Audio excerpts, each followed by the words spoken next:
You have no idea how early we really are to Ripple and XRP. There's been a lot of people wondering, why have we not seen utility take over the cryptocurrency market? Why do we see meme coins popping off and things with real world utility solving real problems in our financial system lagging behind? Guys, there is a simple answer to all of this, and it is that we are so much earlier than you truly understand. In this video, I hope to show you how early we really are and how a lot of the things we talk about on this channel are being built behind the scenes for the largest institutions out there. They're just not ready for it, but I believe hopefully after watching this video, you will fully understand how close we really are. Guys, I want to show you Ripple's long-term vision, exactly where they see the XRP ledger sitting in the future financial system. This video is going to be so important in helping you understand what you hold.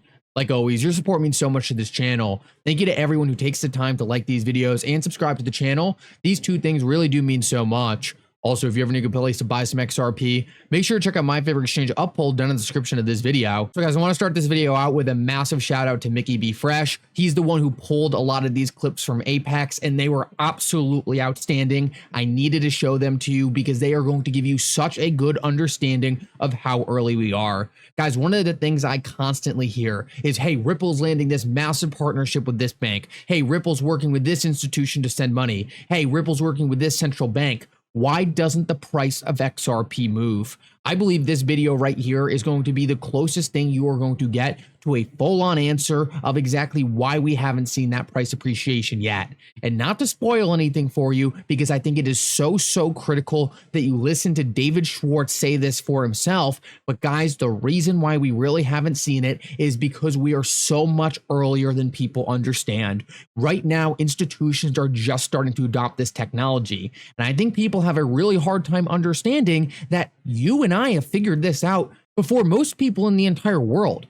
Most of the institutions are just catching on to how powerful this technology is.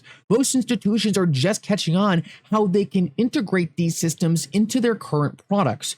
We simply figured this out before most of them. We saw it from the investment perspective before they understood the full utility. And because of that, we have sat here wondering, why aren't they adopting this technology? Why aren't they using it? Why are we seeing these meme coins being adopted, but not things like Ripple and XRP? And guys, the simple fact of the matter is we are just so much earlier than people understand. I truly believe that this technology has the power to completely revolutionize the financial system. And all the things we do right now in the modern financial system are going to be completely disrupted by blockchain technology. And we see the vision. We have understood this from the start. But the institutions who hold all the assets, who hold all the power, who control the current rails are just catching on to the fact that this technology is about to upend the entire system. And guys, the last thing we're waiting to fall for this entire change to really happen is regulations. I believe those regulations are right around the corner. I believe the institutions now fully understand exactly what they need to do to stay relevant in this next generation financial system.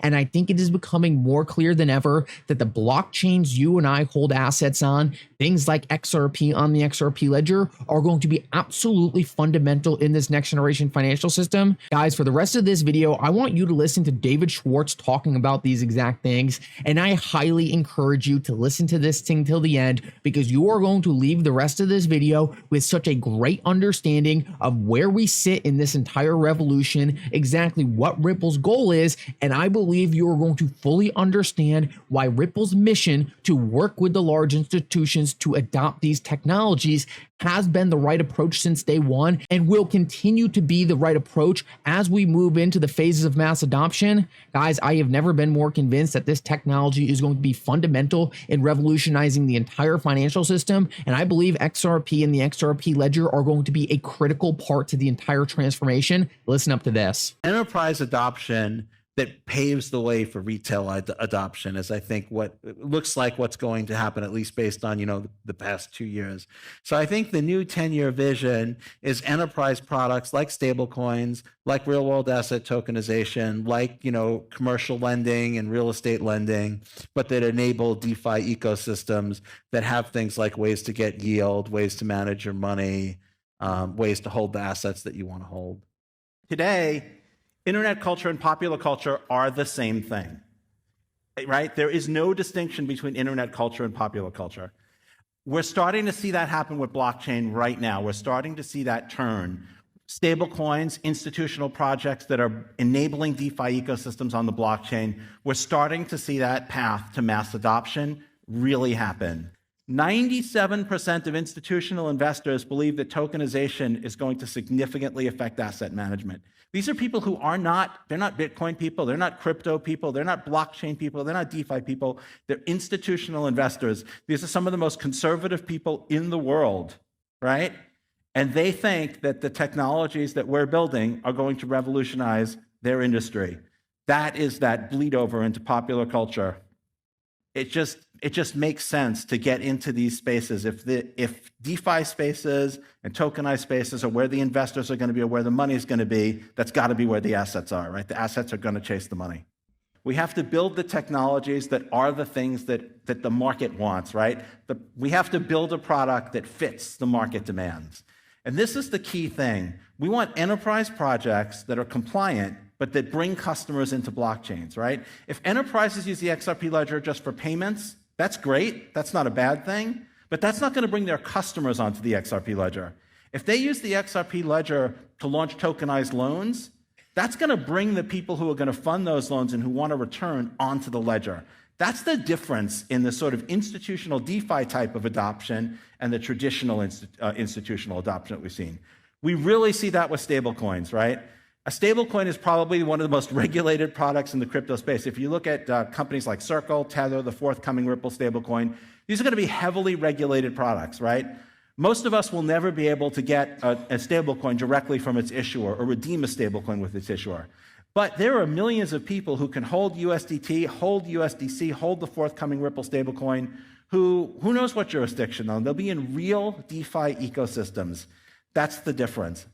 In the past few weeks, really over the past year, but in the past few weeks, Ripple X and specifically David Schwartz in numerous interviews has highlighted the details of their vision and roadmap. This is not just Ripple X, this is all of Ripple. But if we can build those four things, we can have the foundation for an institutional grade blockchain with the XRP ledger leading in these institutional DeFi applications where regulated products can enable true DeFi ecosystems. We don't want to launch a regulated product on a public blockchain as an island that doesn't connect. There's no reason to do that. I think it's going to be what the token holders can do on the back end that's going to make it so exciting.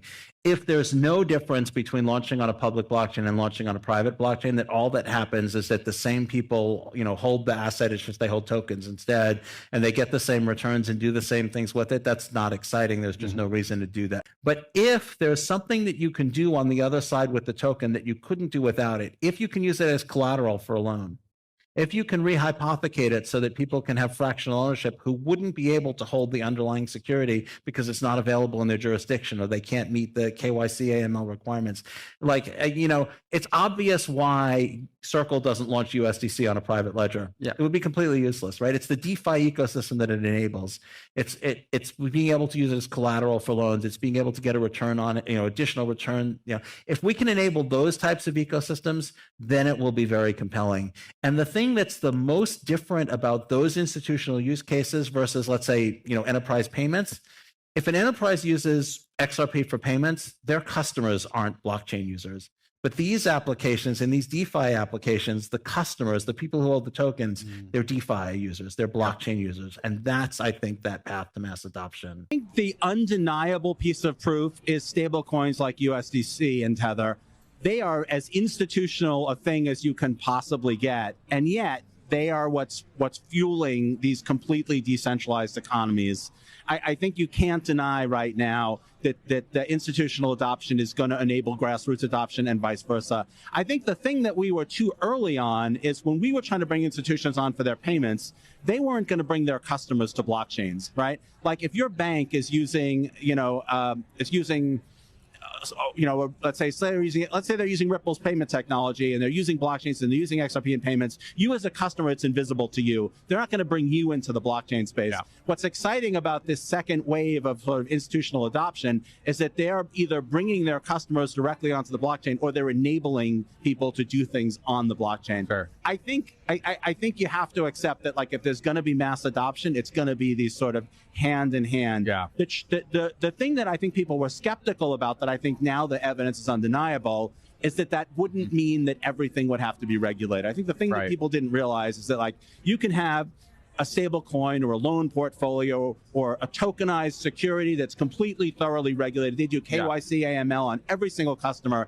And yet on the back end, there's tokens that represent ownership interest or collateralization against that are completely decentralized. So that's like, we see that now. So Ripple's vision is to have DeFi applications on decentralized, censorship-resistant blockchains like the XRP ledger that also can have institutional participants that can meet their regulatory requirements and have meaningful interoperability between those two ecosystems. So the most obvious example of that is the stablecoin that we announced. A stablecoin is regulatory compliant. It's issued to customers of Ripple who go through KYC and AML proceedings, but then it winds up like on automated market makers, or people wind up holding it who are not customers of Ripple or connected to Ripple in any way. And it enables a sort of decentralized DeFi ecosystem that ties back to that regulatory compliant world. We see that happening with real world asset tokenization. We see that happening with on-chain lending. All of these applications where both institutions and sort of grassroots adoption can grow together. And the reason I think that that's so important is if you look at how compelling ecosystems grow, it's that synergy between grassroots adoption and enterprise adoption. That's what fired the development of the internet. We need real institutional adoption that's going to institutional adoption. So for example, like Ripple has institutional adoption in the sense that we have customers that are using like XRP for payments. We have customers that are using stablecoins for payments, but that doesn't bring their customers onto the blockchain. So while that's good, that doesn't really turbocharge mass adoption the way things like tokenized real world assets could. If there's tokenized real world assets, if there's lending, let's say there's TradFi lending, and you're like, you know what? I have this money that I don't have a good way to invest. I need to get on the blockchain as a blockchain user so I can lend, right? You're now a blockchain user. That's what, if we're going to get mass adoption, what we need is institutions that are bringing their customers into blockchains, right?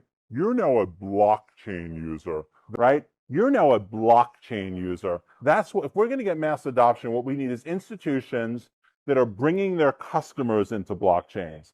That's like the way that you're going to get mass, right? Amazon brings their customers into the internet. You want to be an Amazon customer? You're an internet user. Yep. You want to be a Twitter customer? You're an internet user. You want to be, if you want to use anything on the internet, you have to become an internet user. And now you're everybody's target market. These use cases, these use cases that I've been talking about that bring the customers onto the blockchain are what I think could turn that corner to a realistic path to real like mass adoption. And it's exciting to me that I think like just in the past year or so, we've really started to see HSBC, for example, talking about tokenized gold. And not just as a like, wouldn't it be cool if, wasn't this something like they're committed to that as a product. It's very hard for small companies to go through regulatory hoops. But the nice thing about these approaches is like, yeah, it's a heavy lift to launch a stablecoin, but Ripple does it and everybody can use it. Yeah, it's a heavy lift to do real world asset tokenization for financial products, but somebody does it and then everybody can use it. That's exciting. And so I'm very hopeful, more than usual, that we're going to see that acceleration to the mass adoption I think we all want.